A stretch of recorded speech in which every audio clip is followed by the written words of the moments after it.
আসসালামু আলাইকুম। টিপি টেকনোলজির পক্ষ থেকে শুভেচ্ছা অভিনন্দন। ভিডিওর শুরুতে আমি আছি তানভীর হোসাইন। প্রথমে যে কথাটি বলতে চাই, আপনারা যারা এখনো পর্যন্ত আমার চ্যানেলটিকে সাবস্ক্রাইব করেননি, তারা অবশ্যই চ্যানেলটিকে সাবস্ক্রাইব করবেন। ভিডিওগুলো ভালো লাগলে লাইক, কমেন্ট এবং শেয়ার করবেন। আজকে আপনাদেরকে এই ভিডিওর মাধ্যমে দেখাবো যে এটি রাইস কুকার যখন আপনারা ব্যবহার করেন, এটি ব্যবহার করার সময় আসলে আপনারা কোথায় কোথায় হাত দিলে লাইন দেওয়া অবস্থায় আপনাদের শক করতে পারে। আপনারা সব কিছু এর ভিতরে জানতে পারবেন প্রুফ সহ। তো আমি আজকে আপনাদেরকে এটি প্র্যাকটিক্যালি দেখাতে যাচ্ছি। তো দেখুন, আমি প্রথমে রাইস কুকারটিতে আমি লাইন দিয়ে নিচ্ছি। রাইস কুকারটি লাইন দেওয়ার পর দেখেন এটি কিন্তু এখন ওয়ার্ম পজিশনে আছে। এই ওয়ার্ম পজিশনে কিন্তু আমি এখানে হাত দিচ্ছি, আমি কিন্তু কোনো প্রকার শক হচ্ছে না আমার। আমি এখানে কিন্তু ইজিভাবে হাত দিতে পারতেছি এবং আমি এখানে টেস্টটা ধরে দেখাচ্ছি, কোনো প্রকার টেস্টটা জ্বলতেছে না। এবং যখন আমরা এটিকে লাইন দিচ্ছি, দেখেন আমি এটিকে লাইন দিচ্ছি। লাইন দেওয়ার পর এখানে কিন্তু আমাদের কুক ল্যাম্পটি জ্বলতেছে।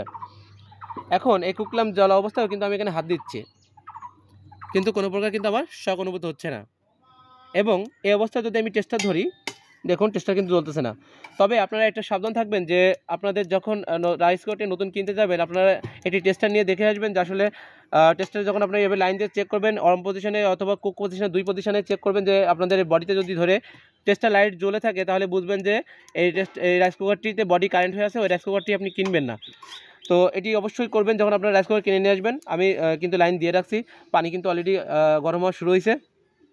তো দেখুন, আমরা গরম অবস্থায় আমরা এটি হাত দিব এবং আমরা কিন্তু এর বডিতে হাত দিচ্ছি, কিছু হচ্ছে না। আমি কিন্তু পানি কিন্তু ইজিলি করতে পারতেছি। তো আসলে এটি কোনো কথা না, কারণ হচ্ছে এটির ভিতরে একটি কয়েল থাকে। এই কয়েলের উপর হাত দিলে কোনোভাবে শক অনুভূত হবে না, শুধু আপনার এর যে তাপটা কিন্তু অনুভূত হবে। এছাড়া আপনি কোনো প্রকার ইলেকট্রিক শক আপনার অনুভূত হবে না। দেখেন আমি কিন্তু এটি ইজিভাবে এটা হাত দিতে পারতেছি। তো আসলে কোনো প্রকার এখানে শক করবে না। দেখুন এটি কিন্তু গরম হচ্ছে অলরেডি, এখানে হাত রাখা যাচ্ছে না, গরম হচ্ছে এবার। তো এটি আর কি, আপনাদের রাইস কুকারে অনেকে ভয় পান যেখানে স্টিল চামচ ব্যবহার করা যাবে কিনা। অনেক সময় আপনারা মনে করেন যেখানে প্লাস্টিকের চামচ ব্যবহার করতে হবে। তো আসলে কিন্তু না, আপনি এখানে স্টিল চামচও ব্যবহার করতে পারবেন। তবে আপনারা অবশ্যই আপনাদের রাইস কুকার ব্যবহারের আগে অবশ্যই আপনি এটি টেস্ট করে নেবেন যে নতুন রাইস কুকার কেনার সময় যদি বডি কারেন্ট থাকে, সেক্ষেত্রে কিন্তু আপনারা এটি করতে পারবেন না এবং এটি কিন্তু হবে না। তখন কিন্তু ওই রাইস কুকারটা আপনাদের ব্যবহার করা খুবই বিপজ্জনক। আপনারা ওই রাইস কুকারটা কোনোভাবে ব্যবহার করবেন না। তো বন্ধুরা, ভিডিওটি ভালো লাগলে অবশ্যই শেয়ার করবেন। কথা হবে আবার নতুন কোনো ভিডিওতে, নতুন কোনো টপিকস নিয়ে। ভালো থাকবেন সবাই, আল্লাহ হাফেজ।